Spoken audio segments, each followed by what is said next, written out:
Hey, I'm Eugene. This is my 2014 370Z Nismo. We are out here on a nice brisk day just to talk cars, and it's been an interesting time, as you talk to any people probably that are car people, my story is I was born in a car, as it happens, and it took me some time to really get into putting the two and two together. That's why I enjoyed cars. I got into cars when I first started driving back in 2006, and it's kind of evolved since. And overall, let's just say my tastes have evolved from that as well. My first car was a 2001 Toyota Corolla, and it was of course a manual transmission, and just even driving that car was just I always enjoyed the driving experience, and I started to kind of play around with a couple things here and there, but overall didn't really get into performance driving until 2011 when I picked up a brand new 2011 Genesis Coupe V6 with a manual at the time, of course. Ended up learning a lot with that car. A good friend of mine has it now, and I've always enjoyed that car, and I really got into performance driving, and really doing a lot of performance work, and really just a lot of different things when it came to cars. And so since then I've had a couple different cars. The 2016 Dodge Viper ACR.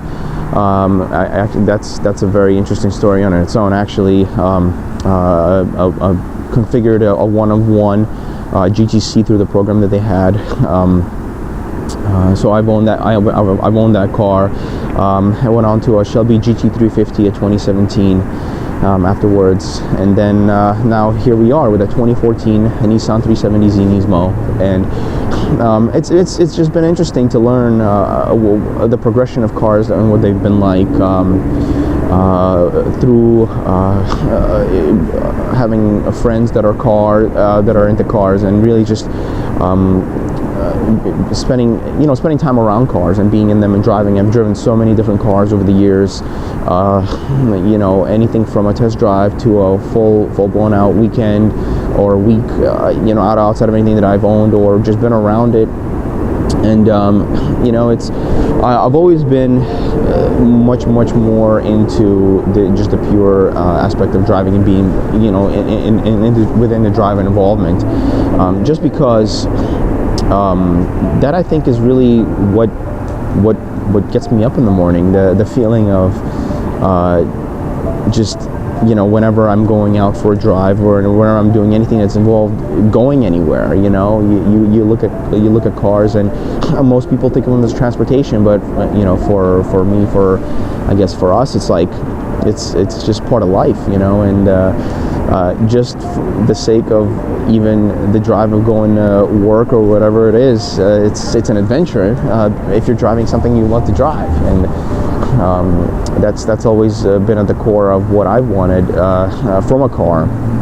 And of course, going from the Genesis to the Viper and the Shelby and now this car, it's been quite a roller coaster overall. Just a lot of different things, learning about what the cars are like. You're gonna find there's the cars that are.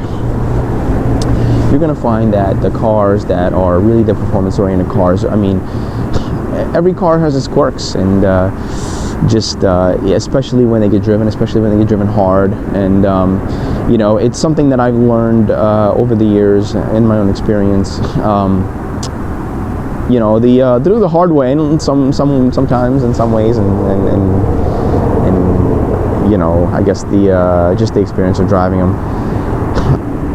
And NEDC is a club out here in North Jersey that has been started in 2018, and it's I really enjoyed spending time with the club and with the people. I mean, we have so many people that are like-minded, It's a very mature club, and it's something that I've been thinking about doing for a long time.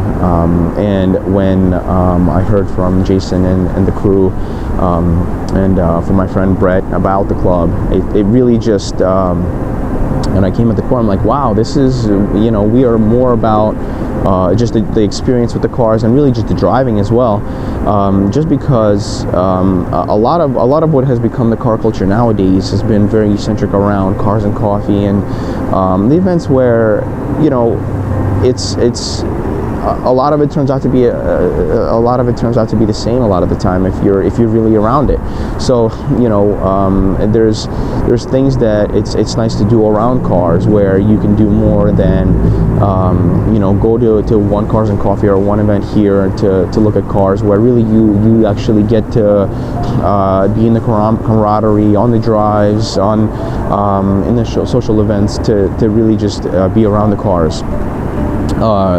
You know, and really do more. I've always been a driver, one way or another. Look, you know, and so I've always enjoyed that. I've enjoyed the experience of just having a much more a fun car, a fun experience of driving in the car. So that's also what that's what I've gravitated towards, and it took me a couple of years.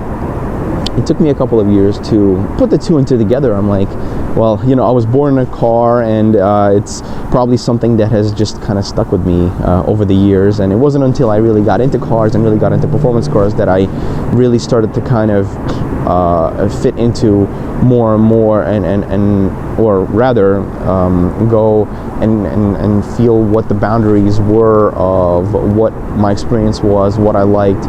And it's probably what a lot of people go through. We've done, I've gone through from modifying cars and really working on the builds, all the way to get with a car like the Dodge Viper ACR. I mean, it's a car that you get into that you don't necessarily need to do a whole lot with, because it's a car that's going to be able to do a lot once you're able to at least have the capability as a driver for yourself. But I love the cars that force you to drive them. You know, it's nowadays there's just so much you're desensitized from the driving experience a lot, and you're not really necessarily doing it's just not the same as it can be, as it has been with some of these more raw cars, at least. Another car that I have now is an R32 Skyline GTR 1989, and it's the current project car, as I do want to build a couple different cars in the stable, you know, one for driving and for experiencing with, and of course working on. And I work with one of my best friends, Mike, at Havoc Performance out here. I live in Pennsylvania now. Spent a lot of time in New Jersey though, so a lot of New Jersey car scene, you know, and we've always I've always enjoyed the cruises, the cruises with the Viper Club, and a lot of the club members, the club of folks that I've spent time around, and just a lot of a lot of people that are just like-minded, and just like the club here out in New Jersey, Northeast Drivers Club, something that's been it's just been really an amazing experience, from the Sunday drives to the dinners to getting together and talking cars, you know, and the occasional Cars and Coffee here and there. So that's kind of where it's kind of come around. So you know, I'm always going to continue to live in that world. I know that. I've known that for a long time. And look, everybody, you know, everybody has something that really stirs something inside of them, I think. And you know, to us, it's cars, and just really being involved in that driver experience. And that's where this car comes in. And it's funny, I hear so many so many people talk about, you know, cars being too rough to daily drive and this and that, and of course, in my experience, something when you get into something like the Dodge Viper and an ACR, nonetheless, I mean, at that point, you really, I mean, someone like me, I just got completely spoiled by the experience of this is as raw a car as it comes. There really isn't anything more raw than that. I've been around a lot of cars, and it's certainly one of the most, if not the most raw car built. It's certainly one of the most raw cars built in the history of the world. It has to be. You know, it's a very special car, and it's been a dream car of mine, and it'll come back to that. So, you know, but the point is that there's when you look at cars nowadays, because there's just they become a lot more refined, they become a lot more focused on all the different safety features and everything else. It's just come to a point where there's only so much you can do, and that's kind of what the world has become. So that's where, you know, you look at cars that can still provide that experience when it comes to cars with a manual transmission, cars that, you know, aren't necessarily built to take all that noise out of the cabin. And one of the things that they talked about even before for the Nissan 370 cars, well, before they redesigned, you know, some of the redesign, at least in 2015. I mean, it's still the same generation, but with the 2015 they did a facelift post this facelift, and they really they did refine the car a little bit, you know, and I felt when looking at the newer ones that, you know, I would have to actually do a little bit more to it to get it to where I want it to be, especially after having built the Genesis, after having owned the Viper for as long as I had the Viper for about a year. So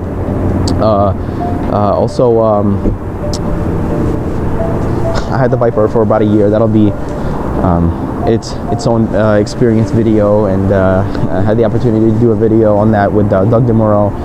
So we'll get into that a little bit in another video. But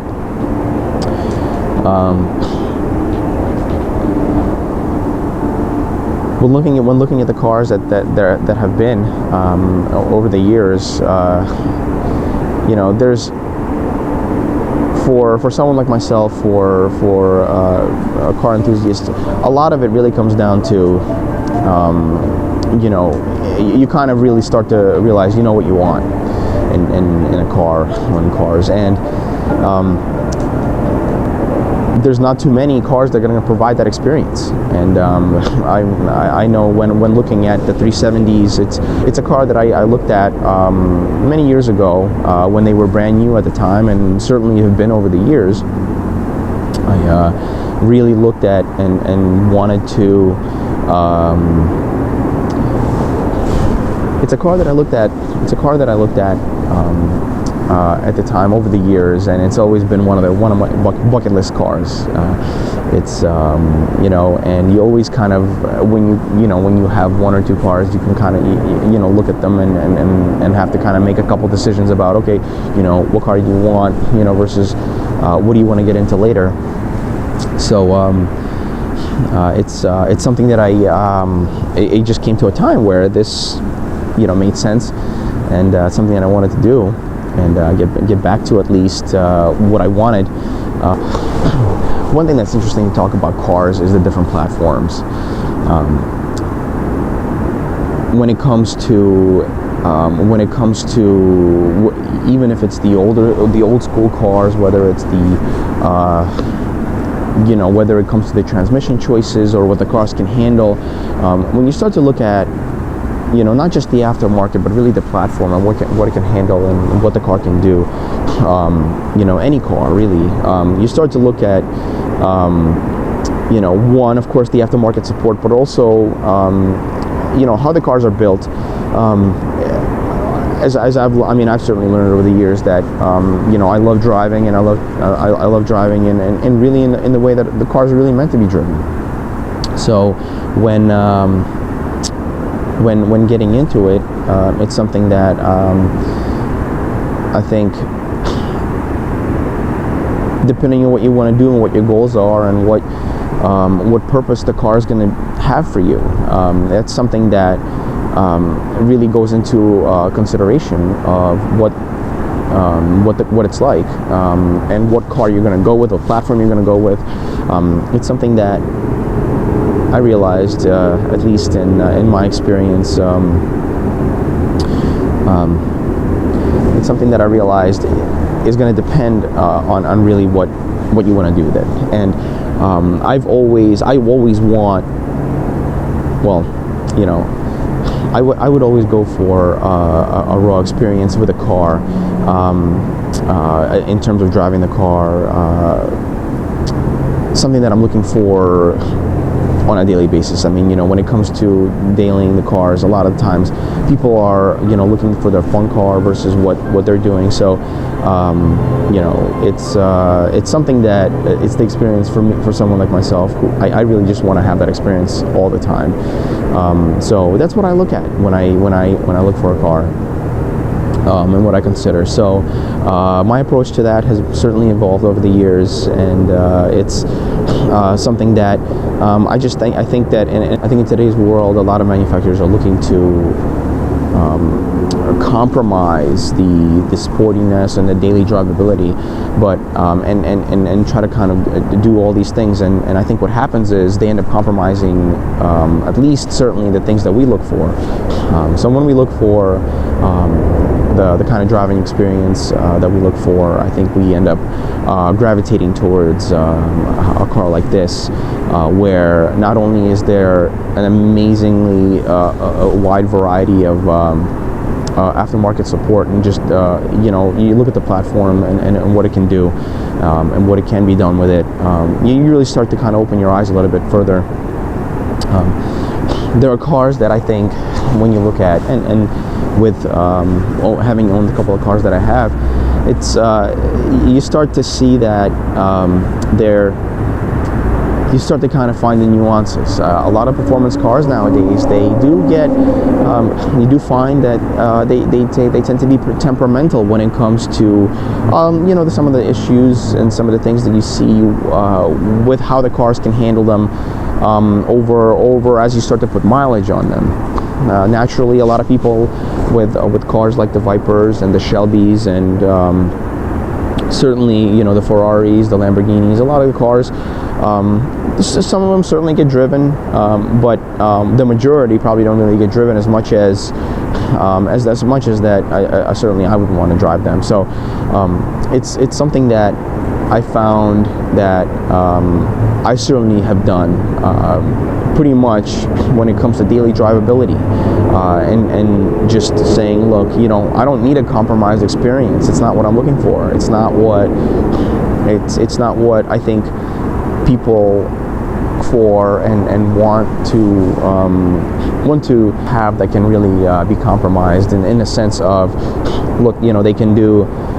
They can go and sit in traffic and be happy with having a fun drive on a road course, on a track day, or going through the twisties and doing a fun scenic drive.